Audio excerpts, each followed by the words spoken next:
하나님의 말씀 창세기 17장 9절 말씀 보시겠습니다.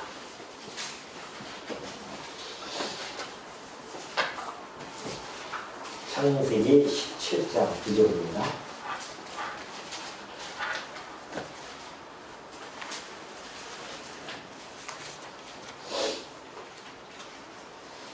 하나님이 또 아브라함에게 이르시되 그런즉 너는 내 언약을 지키고 내 후손도 대대로 지키라. 너희 중 남자는 다 할례를 받으라. 이것이 나와 너희와 너희 후손 사이에 지킬 내 언약입니다. 너희는 보피를 베어라. 이것이 나와 너희 사이에 언약의 표징입니다. 너희의 대대로 모든 남자는 집에서 난 자와 또는 너희 자손이 아니라 이방 사람에게서 돈으로 산 자를 막론하고 난지 8일 만에 할례를 받을 것이다. 너희 집에서 난 자든지 너희 돈으로 산 자든지 할례를 받아야 하리니 이에 내 언약이 너희 살에 있어 영원한 언약이 되리라. 할례를 받지 아니한 남자 곧 그 포피를 베지 아니한 자는 백성 중에서 끊어지리니 그간의 언약을 배반하였음이니라. 14절까지 공부해 드렸습니다. 하나님께서 우리 17장 1절을 보면은 99세 때에 아브라함에게 나타나셔서 그에게 전능한 하나님이라고 소개해 주신 다음에 너는 내 앞에서 행하여 완전하라 그렇게 얘기해 주고 계십니다. 자, 하나님이 아브라함에게 나타나셨어요. 하나님이 아브라함에게 나타나셔서 하시는 말씀이 행하여 완전하라 라고 하는 뜻은 완성하라는 뜻이에요. 행하여 완성하라. 그러니까 하나님께서 지금 아브라함에게 하는 명령입니다. 너 이거 행하여 완성하라. 그러면서 하시는 말씀이 이제 언약을 해주시죠. 하나님께서 언약을 아브라함에게 해주십니다. 그 언약의 내용을 보니까 백성이 번성할 것이죠. 그래서 여러 민족의 민족이죠. 여러 민족. 민족의 아버지가 되게 할 거다. 이제 이런 약속을 해주신다. 그러니까 내가 너로 하여금 번성케 해서 번성케 할 뿐만 아니라 그 번성되어진 민족들이죠. 여러 민족입니다. 여러 민족의 아버지가 되게 되겠다. 그래서 이름을 바꿔줘요. 아브라함이라고 여러 민족의 아버지라는 뜻입니다. 그 이름을 바꿔주죠.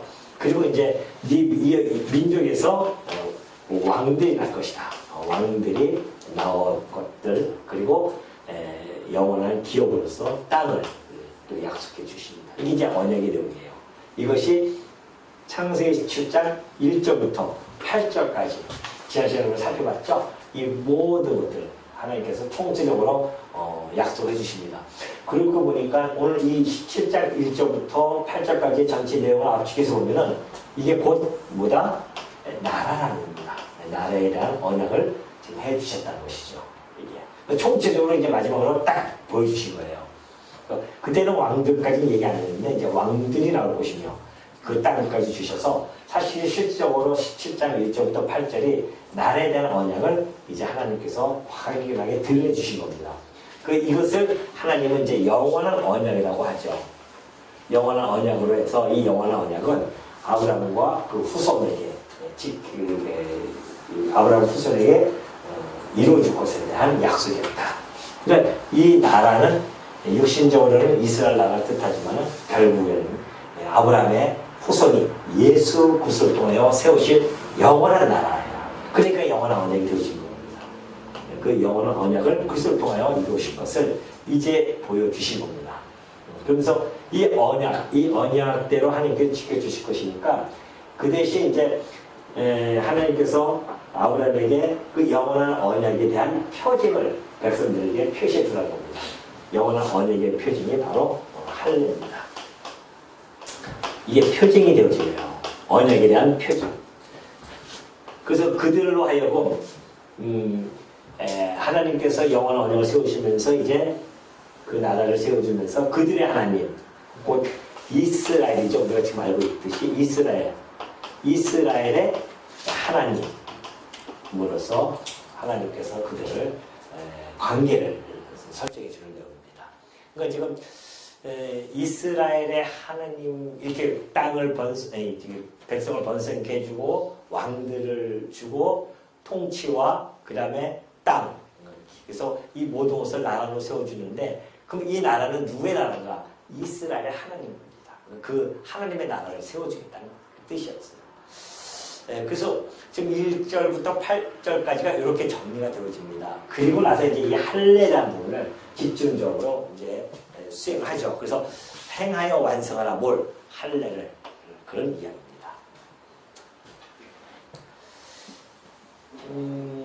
이 할례를 보면요. 그러면 할례는 그때 당시에 이 히브리인들, 이제 아브라함이죠. 아브라함의 후손들, 아브라함을 비롯해서 아브라함에게만 했던 그런 할례 의식인가? 그렇지 않다는 겁니다.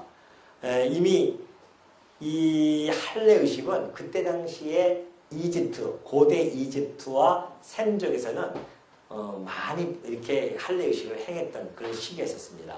그래서 대부분 지역, 그러니까 아브라함이 살았던 메소포타미아 지역만 빼고요. 그쪽 지역, 그 주변에 있는 지역들, 이런 또 예를 들면 팔레스타인 지역에 블레셋 민족이라든가 이런 민족들도 할례하고는 무관합니다.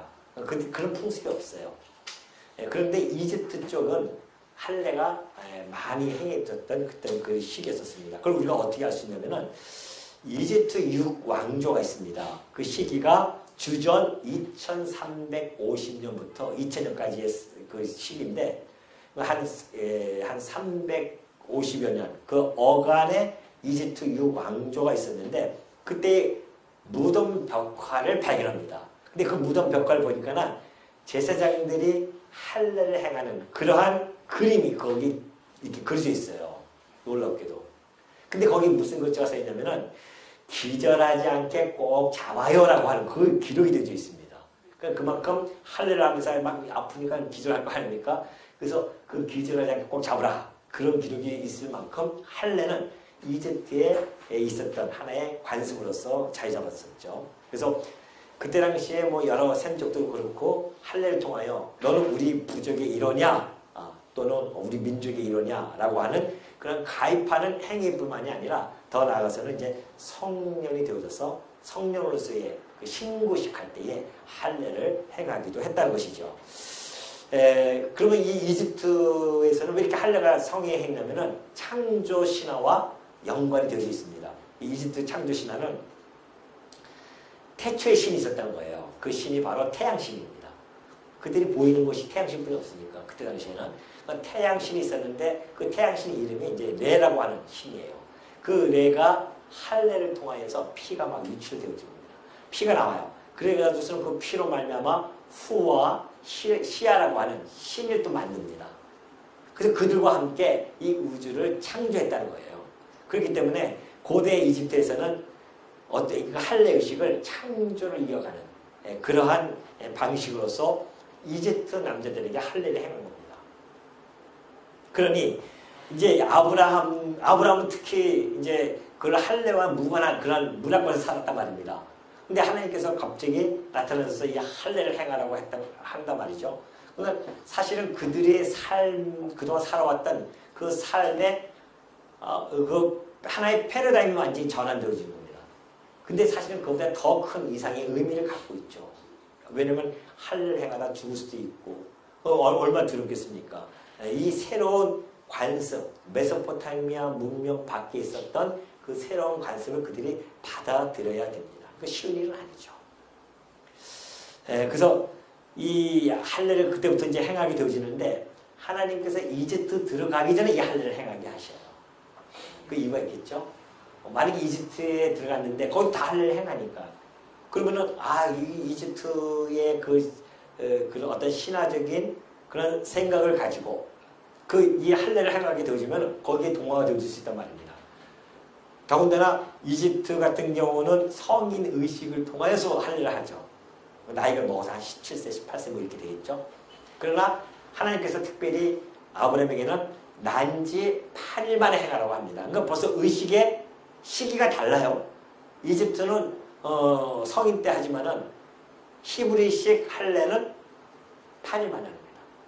그러니까 그 지역에 이제 들어가죠. 그 후손들이 들어가서 살다 보면은 할례를 행합니다. 저 사람도 할례를 행하고 우리도 할례를 행하는구나. 똑같이 생각하면 안 된다는 것이죠. 시기가 다르네. 저 사람이 왜 성인이 되어서 하는데 우리는 왜 8일 만에 할까요? 이렇게 이제 물어볼 수 있는 겁니다. 그래서 그걸 통해서 이집트는 태양신을 바라보면서 이 태양신을 통하여 다산의 신들, 그런 신의 이 우리를 갖다가 생육 번성하게 해주신다고 하는 그러한 신관을 가졌기 때문에 그들과 전혀 다르게 너희들을 생육 번성케 하시는 것은 하나님의 영원한 언약에 기인되어진 것이고 그 언약은 하나님께서 약속대로 번성해 주는 것이지 이집트의 그 창조의 신이 하는 것이 아니라 그걸 정확하게 가르쳐 주는 겁니다. 그러니까 그들이 할례를 행하면서 그들의 할례와는 전혀 다른 이집트 할례와 히브리식 할례는 전혀 다른 차원으로서 그들이 받아들일 수밖에 없죠. 그래서 8일 만에 특별히 하는 것은 이제 메소포타미아 지역은 7일하고 8일날 8일날 월요일이죠. 새로운 또 한 주가 시작되지 않습니까? 월요일이 아니라 그 주일이죠. 그러니까 7일 지나고 그 8일째 되는 날 새로 시작되어지는 거 한 주간. 그래서 그때 함으로 말미암아 새롭게 변화받는 그런 의미도 함께 있는 겁니다. 그래서 이제는 새롭게 언약 백성으로서 너 이 공동체에 들어오는 거야 하는 거죠. 난지 7일 지나요. 8일 만에 할례를 행하면서 너는 우리의 그 언약 백성으로서 하나님의 그 공동체로 들어오는 거다라는 의미를 담고서는 8일 만에 할례를 한다는 것이죠. 근데 사실 놀랍게도요. 의학적으로 봐도 아기가 태어나서 8일째 되던 해 피가 가장 응고가 잘 된대요. 의학적으로도. 그러니까는 하나님이 뭐 어린이 다 알아서 하겠습니까? 8일째 해야지 피가 빨리 응고돼서 상처가 아물 수 있기 때문에 아마 그렇게 하지 않았나 이런 모습의 이야기를 하는 거죠. 그래서 이제 할례라고 하는 것은 아브라함 그 공동체 모두가 다 해야 할 의무가 있습니다. 이거 만약에 안 하면 공동체에서 끊어진다고 지금 약속을 하나님께서 해주고 있는 거죠. 그래서 이것을 언약의 표징이다 그렇게 설명을 해주고 있어요. 이 모든 약속들의 표징으로서 할례를 행하는 것이다. 그래서 이 할례의 단어적 개념을 보면은 빙 돌려 자르다입니다. 이 할례할 때 이 단어가 빙 돌려 잘라라 그런 거죠. 사실 하나님께서 그렇게 할례를 갖다가 하게 한 것은 그 하나님의 언약을 잘 기억할 수 있는 방편입니다. 그래서 물론 위생적인 것도 있지만 위생을 통하여서 생육 번성도 있지만 그걸 통하여 자주 우리가 기억이 날 수가 있잖아요. 그래서 그 살의 흔적이 있어서 그때마다 이게 하나님이 우리에게 언약의 표징으로 준 표시지 라는 것을 기억하면서 뭘 기억하겠습니까? 이러한 약속들을 기억하는 겁니다. 하나님이 하시는 그런 방식은 너무나 철두철미하고 세밀하십니다. 이렇게. 자, 이제 하나님께서 이 언약에 어떻게 보면 할례도 하나의 조인식이랑 마찬가지예요. 조인한 겁니다. 이제. 그래서 그 전에 하나님께서 이스라엘 백성들, 야곱의 후손들을 그 예굽에 갔다가 400년 후에 내가 다시 데리고 나올게 라고 하는 그 약속을 하나님이 하시잖아요. 그 약속을 반드시 지켜주겠다고 하면서 짐승을 쪼개가지고서는 그 약속에 조인식을 가졌듯이 지금 이것도 마찬가지입니다. 그때는 하나님 편에서 내가 이거 안 지키면 내가 하나님으로서 내가 이거 먹칠하는 거야. 내가 반드시 지킬게 라고 하는 하나님의 도장이라고 한다면은 이 할례는 우리 인간 편에서 도장을 찍는 거죠. 내가 이제 하나님이 우리에게 언약을 해주셨는데 이걸 도장을 찍음으로 말미암아 내가 하나님의 약속의 자녀로서 포함되어진다라는 것을 보여줍니다. 그러니 만약에 그 짐승을 쪼개서 언약을 했는데 안 지키면은 저주를 받거든요. 그것처럼 할례를 행하지 아니하면은 저주를 받는 겁니다. 하나님의 그 공동체 안에 들어올 수 없다는 것이죠. 그런 의미를 가지고 있습니다. 그러나 우리가 여기서 더 한 걸음 나아야 됩니다. 이걸로 끝나는 게 아니에요. 자, 나라가 있다고 한다면 그 나라에는 반드시 뭐가 있습니까? 법이 있어야 돼요. 그래서 율법이 있어야 됩니다. 그 율법을 하나님께서 18장에 보면은 잘 나타내서 18장 창세기 18장 19절에 보면 이렇게 되어 있습니다. 내가 그로 그 자식과 이거 앞에부터 좀 볼 필요성이 있습니다. 18장 18절부터 한번 볼까요? 18장 18절 보면 그래요. 아브라함은 강대한 나라가 되고 천하 만민은 그로 말미암아 복을 받게 될 것이 아니냐. 내가 그로 그 자식과 권세에게 명하여 여호와의 도를 지켜 의와 공도를 행하게 하려고 그를 택하였나니 그래요. 그 자식과 권세에게 명하여 여호와의 도를 지켜 의와 공도를 행하게 하였다. 이를 택했다. 그래서 그러니까 나라를 세워줬을 뿐만이 아니라 더 나아가서는 여호와죠. 여호와의 도를 지켜서 의와 공도를 행하게 하는 것이다. 행하게 하려고 아브라함을 택해서 이 나라를 세워주겠다고 하신 약속입니다. 그러니까 그 나라, 하나님의 나라의 백성들은 하나님의 도, 이것이 뭐예요? 율법이죠. 이 율법을 지킬 수 있도록 그렇게 한 겁니다. 그래서 할례 이제 의식을 받으면 할례만 받아서 그걸로 끝나는 것이 아닙니다. 할례 받은 백성은 하나님의 그 공동체에 들어와 있는데 그 공동체가 해야 할 의무가 뭐냐? 하나님의 도, 여호와의 도를 순종하는 겁니다. 할례만 돼서 되는 것이 아니잖아요. 하나님의 백성은 하나님의 말씀을 따르고 하나님의 여호와의 도, 의와 공도는 여호와만을 경외하는 겁니다. 그러니까 만약에 이 율법을 여호와를 사랑하고 여호와의 도를 지키지 않으면 이 할례는 아무 의미가 없다라는 것이죠. 이것을 우리가 알 수 있죠. 그래서 로마서 2장 25절 보면 네가 율법을 행하면 할례가 유익해요. 이거 여호와의 도를 잘 지키면 할례가 유익합니다. 그러나 만일 율법을 범하면 내 할례는 무할례가 되느니라 그래요. 아무 의미가 없어요. 이거 할례라고 하는 것은 육적인 것이기 때문에 모형적인 의미를 담고 있습니다. 이제 이스라엘 백성들이 그래서 이 할례를 행하면서 이제 들어가기 전에 하나님께서 미리 아셔요. 이들이 할례를 받았지만은 그러나 여호와의 도를 순종하지 아니할 것을 알고 있습니다. 그래서 이미 안전장치를 해놔요. 그것이 신명기에 맞습니다. 신명기 가면 그래요. 신명기 10장 12절 보면 이스라엘아 내 하나님 여호와께서 내게 요구하는 것이 무엇이냐? 곧 내 하나님 여호와를 경외하여 그의 모든 도를 행하고 그래요. 자, 지금 모압 땅에서 가나안 땅을 바라보면서 모세가 마지막으로 율법을 다시 한번 정리해 주면서 지금 설명해 주는 거예요. 이스라엘아, 야 이스라엘의 하나님의 백성들아 그런 거죠. 이스라엘아, 네 하나님 여호와께서 뭘 요구하냐 말이죠. 곧 하나님 여호와를 경외하여 그의 모든 도를 행하는 것, 여호와의 도를 행하는 것, 이것을 하나님이 요구하신 겁니다.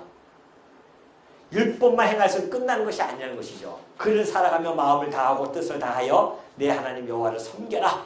내가 오늘 내 행복을 위하여 내게 명하는 여호와의 명령과 규례를 지킬 것이 아니냐? 여호와께서 오직 내 조상들을 기뻐하시고 그들을 사랑하사 그들의 후손인 너희를 만민 중에서 택하셨음이 옳은 것 같다. 너희를 택하여 이렇게 나를 세워주지 아니하였느냐? 그러므로 너희는 마음의 할례를 행하고 다시는 목을 곧게 하지 마라 그래요. 자, 여기서 하나님께서 이 아브라함에게 해주셨던 이 할례를 했는데 그 할례를 열심히 행했어요. 할례를 행했는데 광야 땅에 40년 동안 보니까는 지킵니까 못 지킵니까? 안 돼요. 오죽하면은 그 애굽 땅에서 나왔던 그 성인들은 40년 동안 다 죽여버립니다. 다 죽어요. 40년 동안. 광야 생활 동안에. 안 된단 말입니다. 할례를 받았다고 해서 지킬 수 있다 없다? 안 돼요. 할례 받았다고 해서 지키는 게 아니라는 겁니다. 하나님 너무 잘 아시죠. 그래서 그러므로 너희는 이제 모세가 그래요. 이제 이 땅에 들어가면은 하나님께서 너희를 택해 주셨는데 너희는 가서 이 육신의 할례뿐만이 아니고 이건 당연히 지켜야 되고 더 나아가서는 뭐하라? 마음에 할례를 행하라. 그러면서 다시는 그래요. 다시는 무슨 뜻입니까? 그동안 40년 동안 그렇게 목을 곧게 했는데 이제는 그 땅에 들어가면 다시는 목을 곧게 하지 마라. 너희들. 그 뭐 하라? 마음의 할례를 하고. 처음으로 마음의 할례가 나옵니다. 육적인 할례가 이때 나오다가 가나안 땅 들어가기도 전에 하나님께서 마음의 할례에 대한 부분을 다 얘기해요. 그런데 정말 그 땅에 들어가요. 근데 마음의 할례를 행하지도 않고 이것들이 이스라엘 백성들이 얼마나 범죄를 하랍니까? 우상을 섬기고 막. 그러니까 예레미야 선지자 쪽에서 이렇게 설명해 주고 있죠. 유다인과 예루살렘 주민들아 너희는 스스로 할례를 행하여 너희 마음 가죽을 베라. 모세가 그때 얘기했던 것처럼 너희 마음의 가죽을 베고 이게 마음의 할례입니다. 나 여호와께 속하라는 겁니다. 그러면 다시 한번 봅니다. 육신의 할례만 한다고 해서 하나님께 속하는 것이 결코 아니라는 거죠. 마음의 할례를 통하여 여호와께 속하라는 겁니다. 그리하지 아니하면 너희 악행으로 말미암아 나의 분노가 불같이 일어나 사르리니 그것을 끌 자가 없을 것인데 여호와의 말씀이니라 보라 날이 이르면 할례 받은 자와 할례 받지 못한 자를 내가 다 벌할 것이라는 거예요. 그러니까 할례 받았다고 해서 하나님의 진노에서 벗어나는 것이 아닙니다. 진노에서 벗어나는 것은 여호와를 경외하는 것뿐이 없어요. 할례와 무할례는 상관이 없습니다. 그러니까 마침내 하나님께서 할례 받은 자, 할례 받지 못한 자 다 내가 벌할 거야. 뭐 하지 않으면 여호와의 도를 지키지 않냐.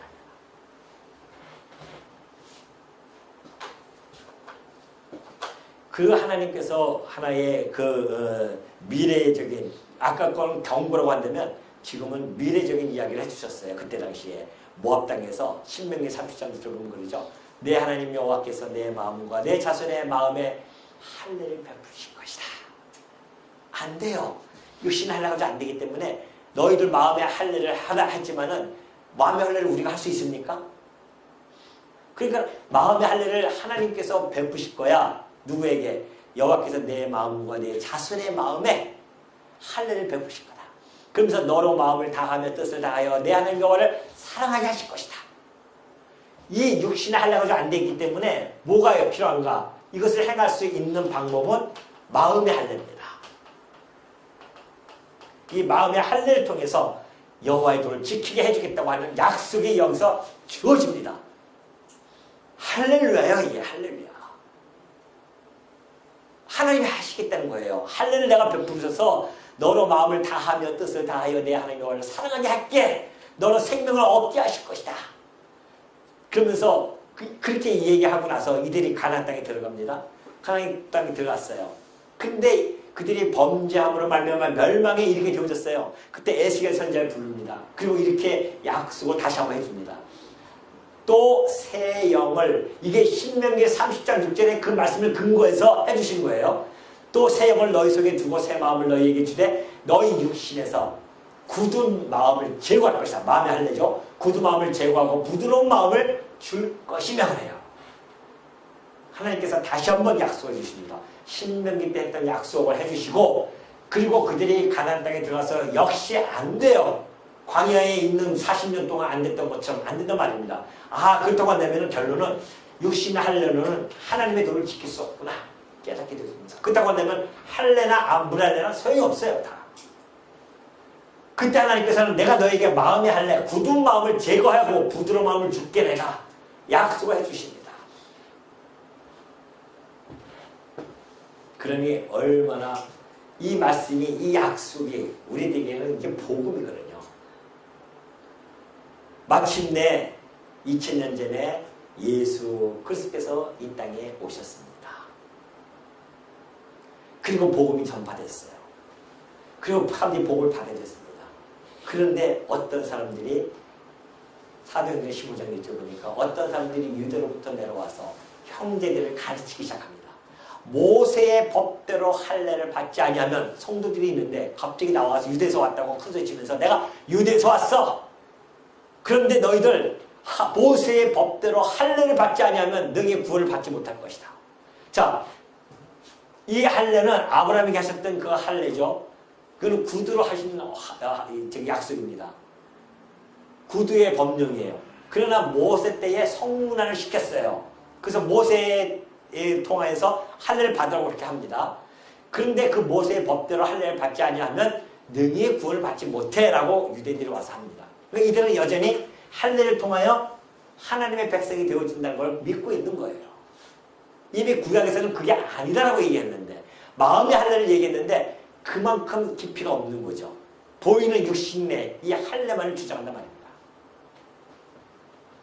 그런데 예수님께서 이 땅에 오셔가지고서는 이제 이 사도들은 알잖아요. 이거를. 이 내용 안단 말입니다. 신명기의 말씀, 에스겔 선지자를 통하여 하신 말씀, 이 마음의 할례를 통해서 하나님께서 우리로 하여금 여호와의 도를 지키게 해주시겠다고 하신 그 복된 말씀이 우리에게 주어져 있다. 그런데 정말 2000년 전에 누가? 예수 그리스도께서 이 땅에 오셨다는 겁니다. 그러면서 예수 그리스도께서 오셔가지고서는 그리스도를 통하여서 마음의 할례가 시작됩니다. 자, 고린도서 2장 11절 넘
그로 말미암아 우리는 그 감동과 감격으로 무엇을 지킵니까? 바로 하나님의 계명, 곧 그리스도의 계명, 뭐예요? 서로 사랑하라고 하는 그 계명을 지킵니다. 이 하나님에 대한 감사와 찬송이 나오는 거죠. 오늘 여러분 세례를 진정으로 받으신 분들랑 와서 그냥 하는 거 말고 진짜 마음의 할례를 받고, 세례는 그냥 나타나는 형식이에요. 내가 마음의 할례를 받고 이제 그리스도와 함께 한 몸이 되어졌습니다. 그래서 나는 그리스도와 함께 죽고 죄로부터 죽고 나는 의에 대해 삽니다 라고 하는 신앙적 고백을, 세례를 진짜 받은 자들은 우상 섬깁니까? 아니잖아요. 누구만을 경외해요? 우리는 오로지 하나님만을 경외하고 살아가는 자들입니다. 이것이 진짜 지켜지잖아요. 율법을 지킨다니까 율법 조항 하나하나가 아니라 뭐예요? 위로는 하나님을 사랑하고 아래는, 옆으로는 뭐예요? 지체들을 사랑하는 그런 우리의 성화 과정을 겪는 겁니다. 그러니까 우리가 정말 하나님의 약속하신 대로 마음의 할례를 하고 여호와의 도, 곧 여호와를 경외하는 그러한 삶을 살아가는 것들인 거죠. 신명기 때 했던 그 약속의 말씀, 에스겔에게 했던 그 약속의 말씀이 그대로 2000년 뒤에 예수님 오셔서 약속해 주신 대로 이루어졌다는 사실. 그래서 우리가 마음의 할례를 받은 자로서 하나님의 백성이 되어졌고 그의 나라 백성으로서 우리는 이제 우리의 하나님 이렇게 찬송하면서 살아가게 되어졌다는 겁니다. 그러니 여러분 이 할례라고 하는 것이 단순하게 지금 이 구약적인 할례만 가지고 놓치면 안 되죠. 저 신학적인 할례를 우리가 바라보면서 오늘 이 창세기 17장을 우리가 지금 마주하고 있는 겁니다. 그러니 이때의 이 할례의 모습을 보면은 할례를 남자들 저기 할례를 하면은 속살이 드러나잖아요. 그것처럼 우리가 마음의 할례를 하면은 겉사람은 죽고 속사람이 살아나는 그런 의미가 담겨져 있는 거죠. 그러니까 이때부터 하나님께서 이미 그 마음의 할례에 대한 의미를 담고 주신 것입니다. 육체에 표시를 해준 것이죠. 그래서 바울은 그렇게 힘주어 얘기한 겁니다. 이 내용을 아니까 바울은 힘주어서 무릇 표면적 유대인이 아니다. 육신의 할례가 아니다. 이제 예수님이 오시고 나서부터는 이면적 유대인이 유대인이며 할례는 마음에 할지니 영에 있고 율법 조문에 있지 아니한 것이라. 그 칭찬이 사람에게서 아니요 다만 하나님에게서입니다. 할례나 무할례가 아무것도 아니에요. 이제는 우리가 육신의 할례 받을 필요도 없습니다. 물론 건강을 위해서 위생적으로 하기 위해서 할례를 다 받죠 남자들이. 그러나 그것이 율법의 조항 때문에 하는 것이 아닙니다. 위생 때문에 하는 것이죠. 그래서 오직 새로 지으심을 받는 것만이 뭐하다? 중요해요. 이제는 새로 지으심 받는 게 뭐예요? 새 사람이 되어지는 것, 우리의 속사람이 살아나는 것, 이것만이 중요한 것이지 할례, 무할례의 그런 의미는 희석되어진 겁니다. 그러니까 우리는 육신의 할례가 아니라 무슨 할례? 마음의 할례만이 중요한 것입니다. 마음의 할례를 받아야 되죠. 그러니 우리가 이 할례를 바라보면서 이 신학적인 의미가 얼마나 이렇게 풍성합니까? 야, 하나님이 이때의 할례를 지금 아브라함에게 하셨던 것은 장차 그것을 통하여 그 할례를 이루실 것. 그러니까 예수님 오셔서 8일 만에 할례 받으시잖아요. 그죠? 할례 받으시고 그리고 하나님의 이 도를 여호와를 온전하게 지키십니다. 그러니까 예수님께서 지키실 것에 대한 뭐였다? 예표로서의 모형과 그림자였다. 지금 아브라함이 했던 이 할례의 모습은 당시 언약 자손이 오셔서 하실 것에 대한 사실은 모형이었어요. 그분 오셔서 진짜 그 할례를 다 받으시고 여호와의 도를 온전히 지키신 다음에 그 다음에 우리들 당신의 몸된 지체들에게는 이런 육신적 할례로부터 해방되어지고 마음의 할례를 통해서 이제는 그 속사람이 살아나고 그래서 영원한 하나님의 나라의 백성이 되어져서 우리가 바로 왕노릇하면서 그 하나님의 나라에서 영원토록 살 것을 이때 벌써 4,000년 전에 아브라함을 통해서 약속해줬다. 그러니 오늘 17장 내용이 여러분 마음속에 얼마나 풍성하게 들어옵니까? 야, 하나님 감사합니다. 네? 유대인들은 이걸 모르니까 여기에 머물러 있는 거예요, 지금도. 근데 오늘 우리 이걸 깨닫게 해주셨습니다. 누가? 성령께서 여러분에게 함께 해주셔서 이 놀라운 신학적 의미를 우리에게 깨닫게 해주심으로 말미암아 야, 이 17장이 우리들에게 신학적 의미로 다가오고 이것이 우리에게 마음의 할례를 하게 하신 그 약속대로 해주시는 여호와 하나님을 어찌 우리가 감사하며 찬양하지 아니할 수 있으며 경외하지 않을 수 있는가? 하나님의 약속대로 우리는 마음의 할례를 통하여 지금 여호와의 도를 지켜나간다는 마음, 지켜나간다고 하는 이 사실을 여러분이 간직하시면서 하나님의 약속이 나를 통해 예수 그리스도를 통해 이루어지시고 지금 나를 통해 실현되어져 간다고 하는 이 놀라운 하나님의 섭리를 마음껏 찬양하는 우리 주의 종으로 되어지시기를 당부드립니다.